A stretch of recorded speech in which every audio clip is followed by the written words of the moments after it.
Welcome to the Great Detectives of Old Time Radio. From Boise, Idaho, this is your host, Adam Graham. If you have a comment, email it to me, box13@greatdetectives.net. Follow us on Twitter at Radio Detectives and become one of our friends on Facebook, facebook.com/Radio Detectives.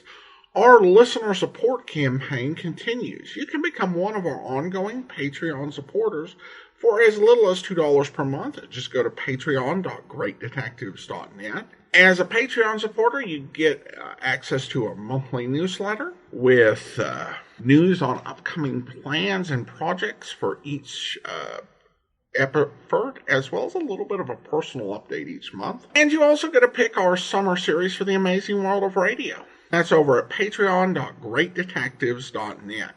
But now it's time for Casey Crime Photographer. The original air date, December the 11th, 1947, and the title is The New Will. The Anchor Hocking Glass Corporation brings you Crime Photographer.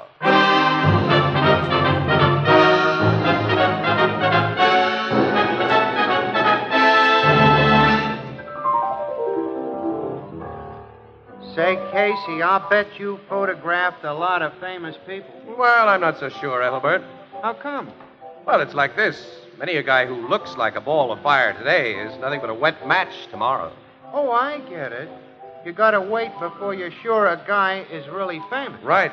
Sometimes it takes years and years to ensure fame. Sure, like the years and years of leadership that have made Anchor Hocking the most famous name in glass.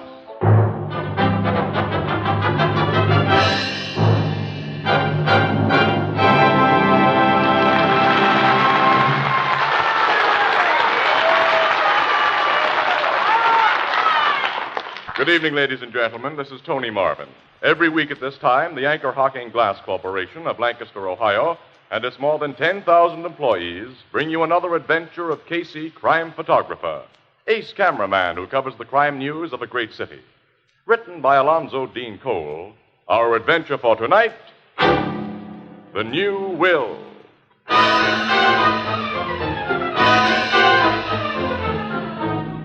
One of the showplaces of our city is the mansion of multimillionaire Bradford Randall.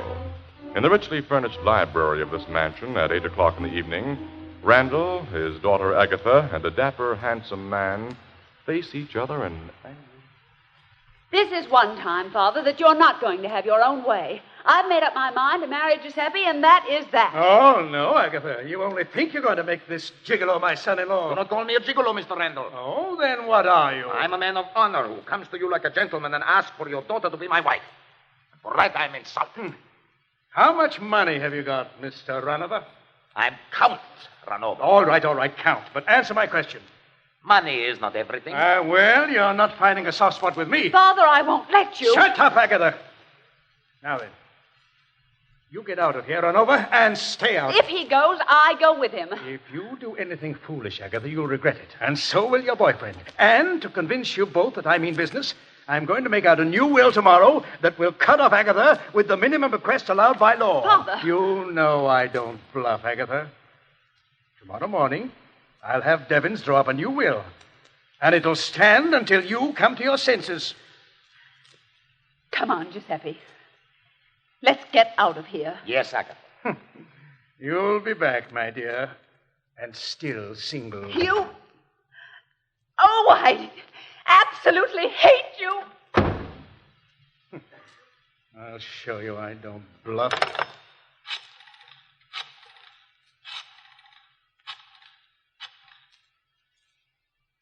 Hello, this is Bradford Randall. Call Mr. Devons to the phone, will you? Hello, Devons. I've got a job for you to do first thing in the morning. No, wait a minute. You better do it tonight. I want a new will drawn up, and I want you to bring it here to me within the next couple of hours. Don't argue. Do as I tell you. Well, that's better. Now get yourself a pencil, Devons, and take notes of what I say.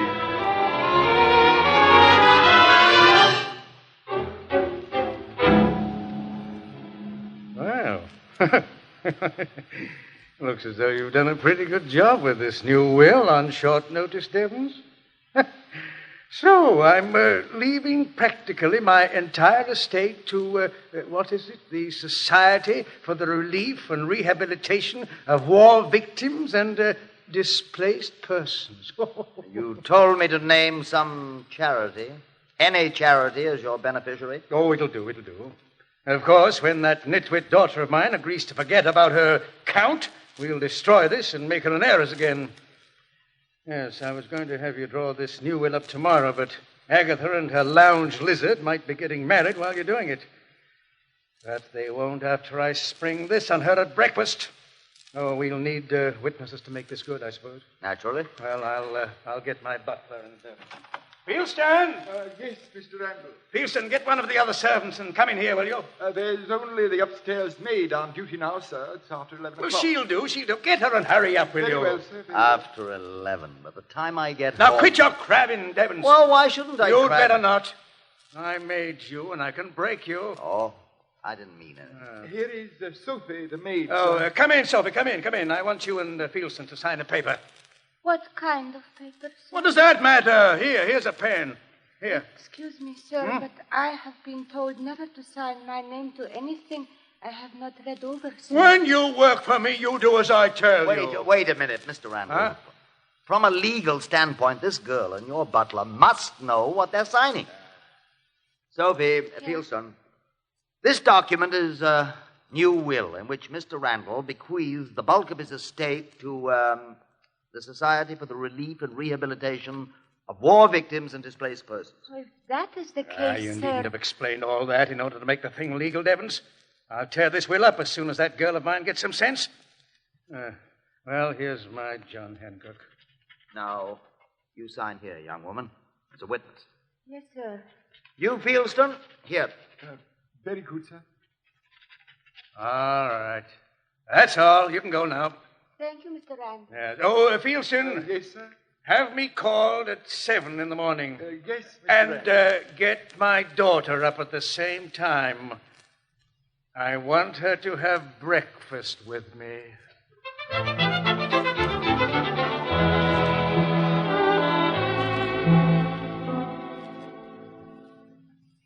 Bring up some more lemons, Walter. Okay, Ethelbert. I should get more sleep. Hello, Ethelbert. Huh? Casey, Hi, pal. I think so. I'm never sure at this hour of the morning. what are you doing around here? It's only a little after 8. Working the early shift this week, 8 in the morning till 4 p.m. Have Walter Russell me have some coffee, will you, pal? Hey, Walter, breakfast for Casey. Bring it here to the bar. Okay. I suppose you reported for work, then made a quick sneak before your city desk got wise. Guy's got to eat, doesn't he? Well, look at me. I already had 6 wheat cakes, half a grapefruit, a plate of ham and eggs, 2 cups of coffee, pineapple. I feel fine. Yeah, you're looking. Well, don't mention food again till I get some. Casey. Well, hello, Annie. Good morning. Come on, get on your bicycle. We're going places. What? Not till I exercise my Oh, teeth, yes, Annie. we're going to Bradford Randall's house right now. Bradford Randall? The Bradford Randall. One of his servants went to call him about an hour ago, about 7 o'clock, and found him dead with a bullet through his heart. Captain Logan and his homicide squad are at the house now. Holy jump. Bradford Randall's one of the biggest guys in this town. And one of the crookedest, too. But his murder is front page and double column, Casey. Come on. Okay, cancel my breakfast, Ethelbert. It'll be on the fire by now, Well, then Casey. eat it yourself. But I had... Well, after all, I ate just a little snack almost an hour ago.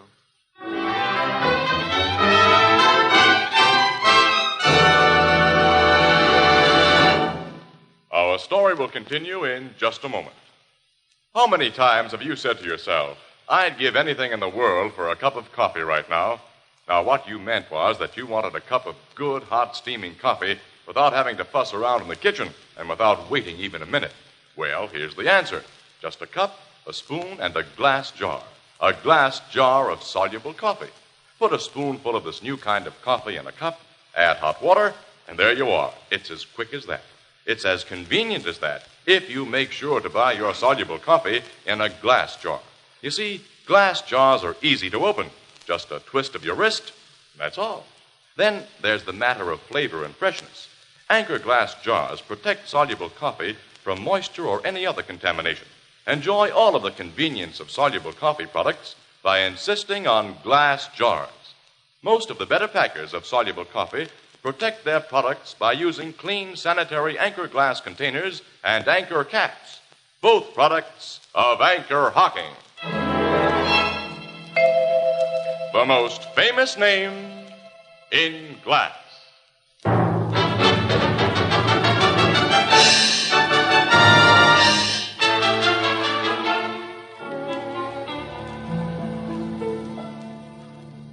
What happened, Captain Logan? One of the servants discovered Randall dead in his bed when she went to call him, Miss Williams. He'd been shot through the heart around 3 a.m., the M.E. says, with his own gun, a .45 automatic. We found the gap, but it had been wiped clean of the fingerprints. Well, that rules out suicide. Any suspects, Captain? Too many, Miss Williams. Off the record, suspect number 1 is a party boy who calls himself Count Giuseppe Renova. He'd been out with Randall's daughter and brought her home about an hour before the murder was committed. What's his possible motive? You don't read the gossip columns, Casey. Miss Ronova's been giving Miss Randall a heavy rush. Yeah, she was all set to marry the guy. Some of the servants heard a noisy quarrel between Randall, his daughter, and Renova early last evening, during which Randall said he'd disinherit her if she didn't give Renova the heir. He threatened to change his will first thing this morning. But after daughter and boyfriend left, both pretty sore, Randall got his lawyer and executed a new will last night. It cuts Agatha Randall out of the estate, and how? Yeah, but at 3 a.m., when he was murdered, Renova thought she was still a big heiress. That's the picture. She's suspect number 2. Either one. They killed Randall to prevent him making a new will, which they didn't know had already been made. I've met Agatha Randall, and I can believe she'd kill her own father if he got in her way. She must be a sweet character, just like her old man.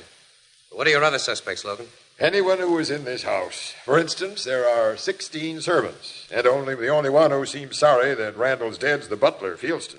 I'm not convinced he's very sincere. Popular guy, this Randall. Renova, after he left Miss Randall at the door downstairs, could have gotten into this bedroom by climbing that trellis, Logan, you know? Sure. And so could anyone else.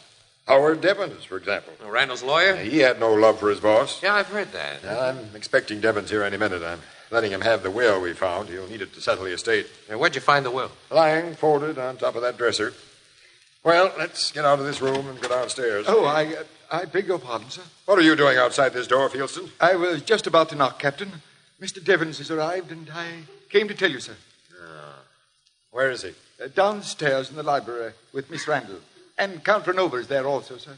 Get that maid who was your co-witness to the will last night, Fieldston, then both of you come to the library. I'll get Sophie at once, sir. Come on, Miss Williams. Casey. You know, Logan, it looked as though that butler was listening at the door. It looked very much that way. Why do you want him and that maid in the library, Captain? Verify their signatures on the will before I hand it over to Devons. Oh, I see. Now, there's the library. Now, I won't believe that will can stand up in court, Mr. Devons. My father never meant to cut me off. I drew that will, Miss Randall, and it'll stand up. But... Oh, Captain Logan. You're Mr. Devons? Yes. Mind if I shoot some pictures here, Logan? Go ahead, Casey. I mind. I've had enough of you policemen and newspaper people around here. This is my house, and I won't... Remember the will, Miss Randall. This is not your house. Oh, Giuseppe, what am I going to do? Do not worry, my Agatha. I will find lawyers who will break for us that crazy will. Well, of Count course, is an optimist, Annie. And how he declares himself in. Isn't this a gorgeous room? It's about the last word, I say. No windows in it. I guess that's for all year-round air conditioning. Mm-hmm. And invisible lighting. I'll lay down this film case and get a few shots. Oh, excuse me, Captain. Here is the maid, sir. Oh, yes. You're the girl who witnessed Mr. Randall's will last night with Fieldston? Yes, sir. Well, look, I can't make out their signature. What's your name? Zofia Jadwiga Elżbieta Kupolajczyk. I think Captain Logan will call you Sophie. Yeah. Well, look at this document, Sophie. Is it the one you witnessed? I have been told never to say a thing I'm not sure of, sir. Can I look at the paper close and careful? Yes, I want you to. Here, take it. Thank you, sir. What is that? Shot a picture of you, Sophie. Sorry if the flashbulb startled you. It did, sir. Excuse me for being so foolish. Look, do you identify that will? look like the paper I signed. Look at the signature, Sophie, and the rest of it. Is it your signature? Oh, yes, it is me. I write that last night. It is the will. Yeah, I'm glad we got that settled. Hey! What happened to the lights? Where's the switch? Turn on those lights. I'll find the switch, sir. There. Oh, what? Sophie. What happened to you? Somebody hit me when the lights go out and pulled that paper from my hand. The will. The will is gone.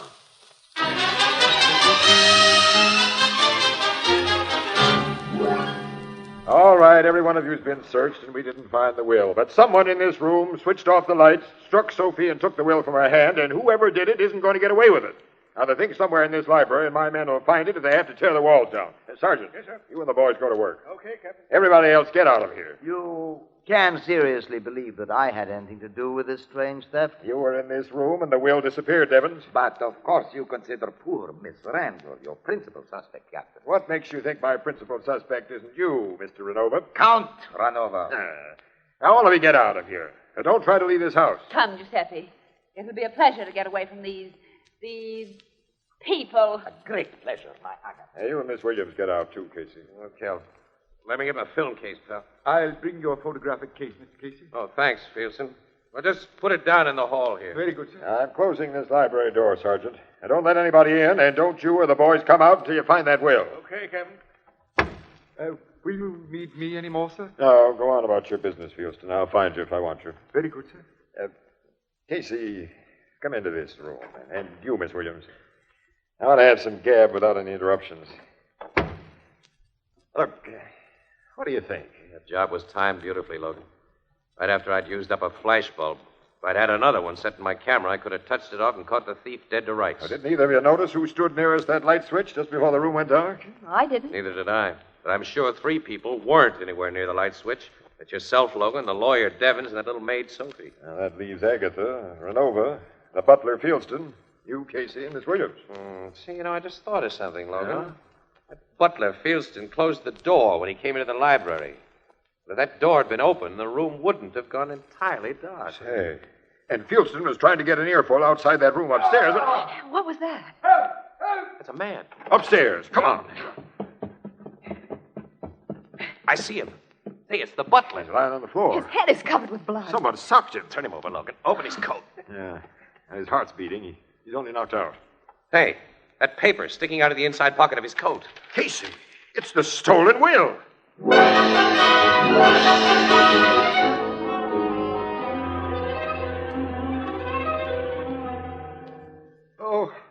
Oh, my head. Now, look, the doc says you haven't been badly hurt, Fieldston. You were just put to sleep pretty rough. Now, tell us about it. Yeah, we're very curious. Well, all I know, gentlemen, is that I was passing along the upstairs hall, and when I passed the door of Miss Randall's room, I thought I heard it open, then something hit me. Did you see the person who hit you? No, Captain, I didn't. This is what you were hit with. That silver candlestick? Yeah. You recognize it? It usually stands on Miss Randall's dressing table. You heard Miss Randall's door open just before you were caught. I thought I did, yes.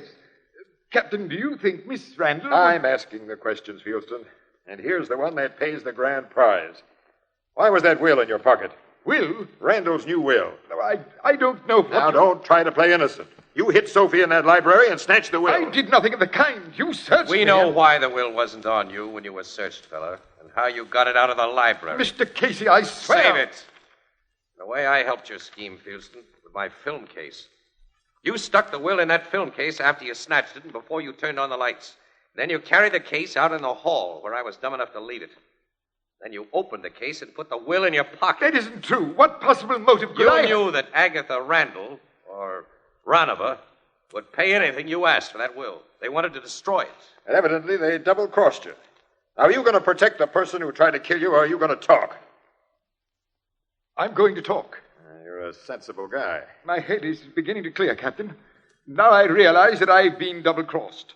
Count Ranova told me that he and Miss Randall would pay me $500,000 if I could get that new will. Well, I got it. But they double-crossed me. One of them tried to kill me.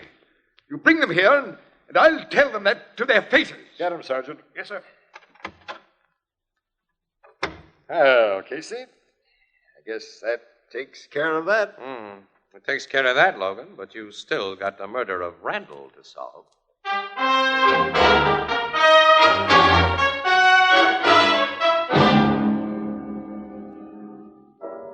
Captain Logan put Miss Randall and that Count Runover under arrest, huh, Casey? Yeah, he's holding him for questioning, Ethelbert, which means they're in jail without formal charges being lodged against him. They've admitted nothing and denied everything, Ethelbert. And as sore as the butler is against them, he admits he didn't see either of them hit him. I have a hunch that neither Agatha nor her phony Count bumped off Randall. Hunches aren't accepted as evidence either, Mr. Casey. Well, who else could be the culprit, Casey? Culprit? Yeah. Oh, look, pal, you've been reading that bad literature again. Culprit. Where do you get words like that? Out of True Detective comics? No, William D. Shakespeare mentions culprits, and Allen Edward Poe and Charles Makepeace Dickens.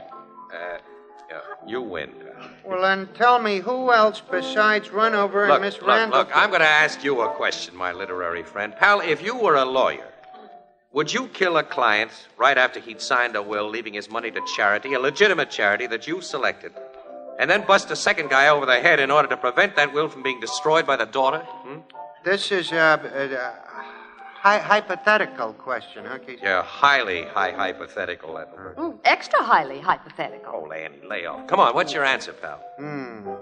Am I a lawyer making good dough? Plenty, yeah. I got a wife and kids? Now, wife, no kids. How do I get along with the old lady? Okay, at least there's no scandal about you, anyway. See, I gotta ask these questions, Casey, because I'm awful ignorant about the lawyer I am, see? I see. Well, now that you're enlightened, how about it? Tell me one thing more. Have I got good sense? Well, I think the lawyer has. Say, was that a crack? I don't know what you mean, pal. Well, after mature deliberation, Casey, I've come to the conclusion that if I got dough, a happy family life, and ain't no crackpot, I would be a first-degree chump to take a chance of broiling myself in a hot seat by doing a job of murder. Yeah, that's the same conclusion I reached, Ethelbert. Now that you have Devons out of the way, where you go from here? I don't know, Annie, but I still have my hunch. Well, try eliminating all the Randall servants now. None of them like their boss or his daughter. Start with that little housemaid, Sophie. You can get rid of her quickly. I'm not giving that poor washed-out gal a second thought. That the dame who Fieldstone gave the black eye when he snatched the will? A Polish girl. Awfully sweet. I spent quite a little time talking to her, Casey. Yeah? She's been in this country only a few years. She's a war refugee. So? Poor thing. You know what the war did to Poland. The Germans invaded and the Russians invaded. And she and her family had a terrible time. How could she stand working for a guy like Randolph? Amongst all the other crooked things he did, he was a notorious war profiteer. She witnessed that new will. She was told its provisions. Annie, come on. We're going to call on Sophie.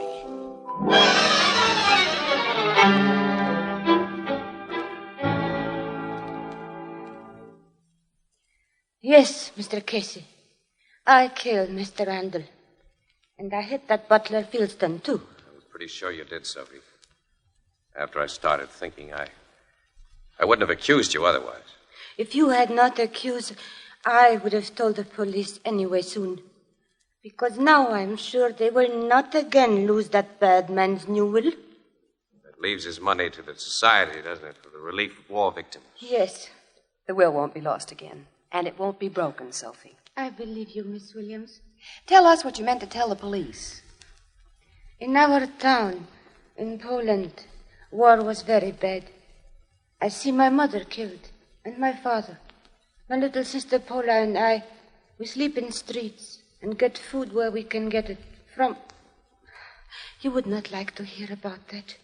It is not nice to think of it. Before, I have seen my two brothers taken away by soldiers. They never come back. Finally, my little sister, Paula, she lied down to sleep and do not wake.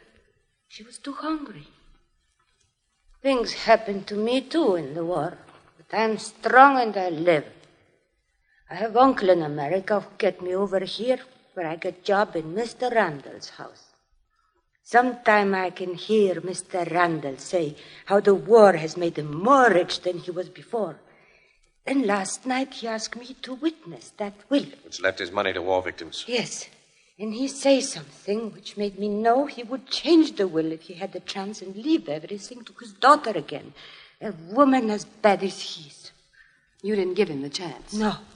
I went to his room while he was sleeping, and I used the gun I know he keep there. How about Fieldston? I saw him take the will he had stolen from your box, Mr. Casey, and I suspect he will sell it to Miss Randall, who will destroy it. I slip into her room and get candlestick. I think that is all. Now, Miss Williams, Mr. Casey, take me to police. Casey? Yes. I'm not afraid, and I have no regret. You see, we who have felt war have died many times. Another time does not matter.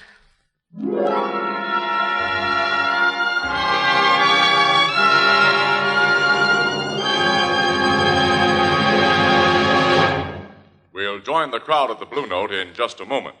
Just in time for Christmas shopping, Anchor Hocking presents the perfect answer to your problem of giving something beautiful and practical.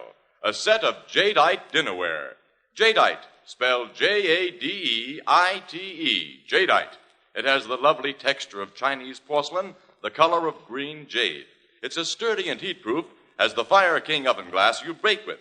Almost anyone will be delighted to receive a beautiful 35-piece jadeite dinner service consisting of 6 cups, 6 saucers, 6 dessert plates, 6 salad plates, 6 dinner plates, 1 vegetable bowl, a platter, and a sugar and creamer set. All of this for less than $5. Jadeite, a product of Anchor Glass, can also be purchased in open stock. Now, you'll find jadeite dinnerware at chain stores, department stores, and most other stores selling chinaware and glass. Ask for jadeite by name. The newest triumph of Anchor Hocking. The most famous name in glass.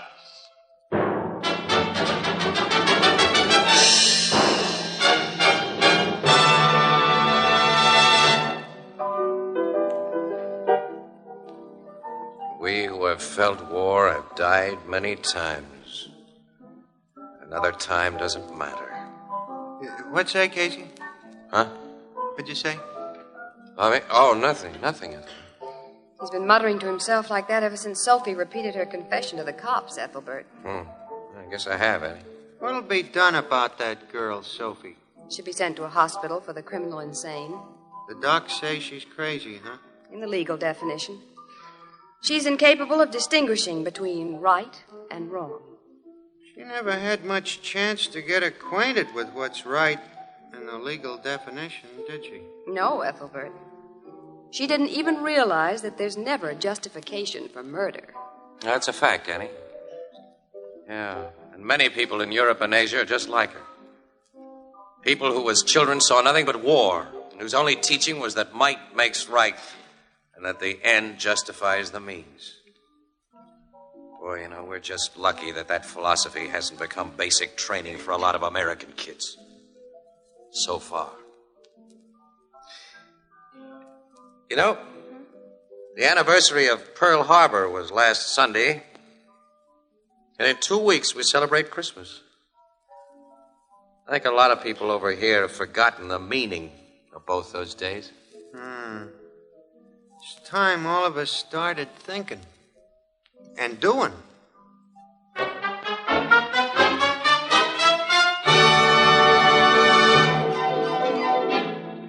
Crime Photographer, starring Stotts Cotsworth as Casey, is brought to you each Thursday by the Anchor Hocking Glass Corporation, makers of Fire King oven glass, Anchor glass containers, Anchor caps and closures. All products of Anchor Hocking, the most famous name in glass.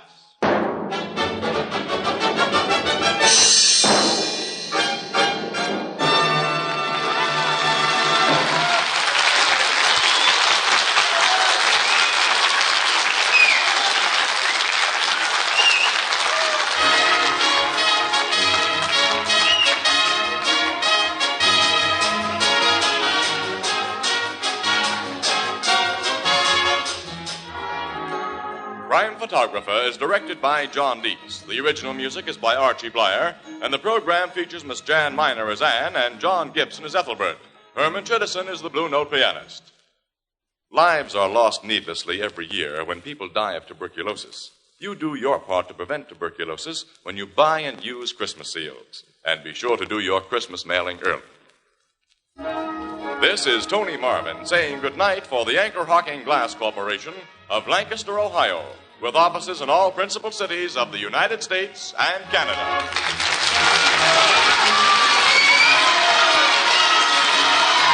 This is CBS, the Columbia Broadcasting System.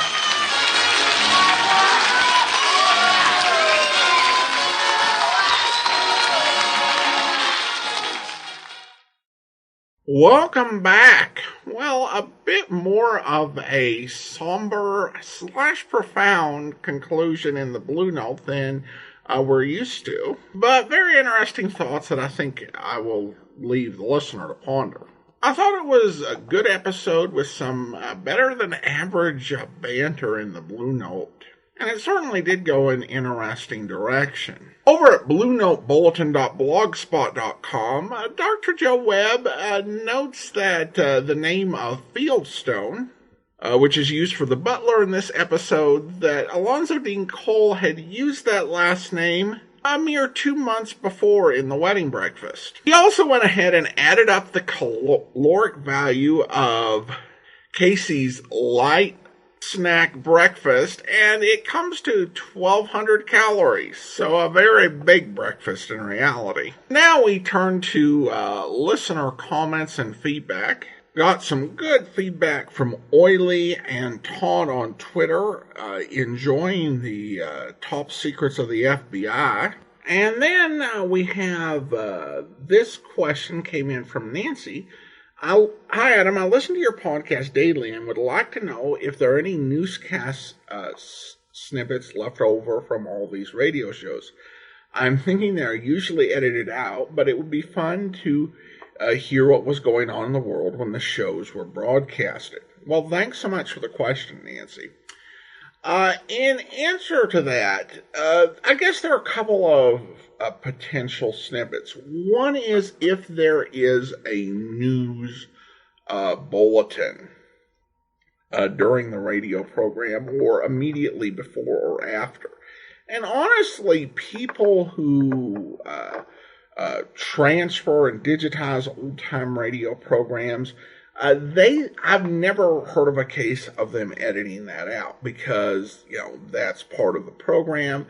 It also helps to establish its actual air date. So those get left in. You can hear that on things like Mrs. Warren's Key.